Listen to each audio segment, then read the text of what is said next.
पवित्र श्रावण मासर आगमन सारा राज्यर शैवपीठगुड़िक चलचंचल होउठी। ए परिप्रेक्षी गंजाम जिलार प्रसिद्ध बुद्धकल पीठरे श्रद्धालु और काउड़िया प्रबल गहली देखा मिलता। विश्वास रही मासरे महादेव मथारे जलाभिषेक कले समस्त मनस्कामना पूरण होता है। यह अवसर में बुगुड़ा ब्लॉक बुद्धकल पहाड़ उपरे थिबा पंचलिंगेश्वर मंदिर को शह शह पुरुष महिला और कुनी काउड़िया कांधरे जलभार धरी चली आसी थांती। विभिन्न जगार अगणित भक्त बुद्धकल को आसती।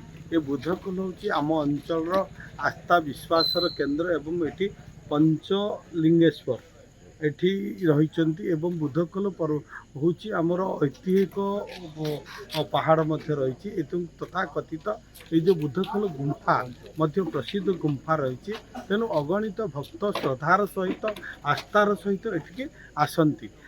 बादल कुमार गौड़ मु नुआगाँव आसी नुआगाँव पाख बड़ नदी आम आसीचु से पानी धरिकी बुद्धकल ढाड़ा आसीचु मानसिक अच्छी लगी रही भिड़ को दृश्य रखी एवं दूरदूरांतरू आसुथिबा भक्तों क्लांति दूर करने बुद्धकल उन्नयन कमिटी पक्षरु एक सेवा शिविर खोल स्वास्थ्य सेवा जलखिया सह दर्शनर व्यवस्था करा जायतिला। बुद्धकल उन्नयन कमिटीर सभापति तथा राज्य मत्स्य और पशु विभाग मंत्री गोकुलानंद मले इस सेवा केन्द्र को उद्घाटन करने सह निज हाथ में काउड़िया मानकु खाद्य परसी देथिले। चलित श्रावण मासर आगामी सोमवार गुड़िकरे कोनोसी भक्त जेपरि कोनोसी असुविधार सम्मुखीन न हेबो सेतिपाई समस्त कर्मकर्ता को सजग रहिबाकू मंत्री निर्देश दैछन्ति। बुगड़ारू प्रतिभा स्वाहींक रिपोर्ट NTV।